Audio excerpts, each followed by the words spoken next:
ദുബൈയിൽ അനധികൃത മസാജിംഗ് കേന്ദ്രങ്ങളുടെ കാർഡുകൾ അച്ചടിക്കുന്ന 4 പ്രസ്സുകൾ പോലീസ് അടച്ചുപൂട്ടി. സ്ഥാപനങ്ങളിലെ നിരവധി പേരെ പോലീസ് അറസ്റ്റ് ചെയ്തു. അനധികൃത മസാജ് സെന്ററുകളുടെ നമ്പറുകളിൽ വിളിക്കുന്നത് അപകടമാണെന്ന് പോലീസ് മുന്നറിയിപ്പ് നൽകുന്നു.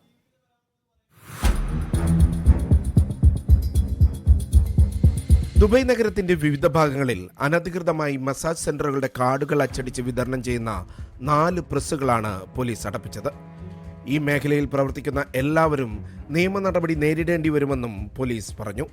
മസാജ് കാർഡുകളുടെ ഫോൺ നമ്പറുകളിൽ ബന്ധപ്പെടരുതെന്നും അനധികൃത കേന്ദ്രങ്ങളിലെത്തുന്നവർ കൊള്ളയടിക്കപ്പെടാൻ സാധ്യതയുണ്ടെന്നും പോലീസ് മുന്നറിയിപ്പ് നൽകി. മസാജ് കാർഡുകളുമായി ബന്ധപ്പെട്ട മോശമായ രീതികളെക്കുറിച്ച് അന്വേഷിക്കുന്നതിന് പ്രത്യേക സംഘം രൂപീകരിച്ചു. മോശം പ്രവണതകൾ ശ്രദ്ധയിൽപ്പെട്ടാൽ ടോൾ ഫ്രീ നമ്പറായ 901 ദുബൈ പോലീസ് ആപ്പിലെ പോലീസ് ഐ സംവിധാനം വഴിയോ റിപ്പോർട്ട് ചെയ്യണമെന്ന് പോലീസ് അറിയിച്ചു. Media 1 Dubai.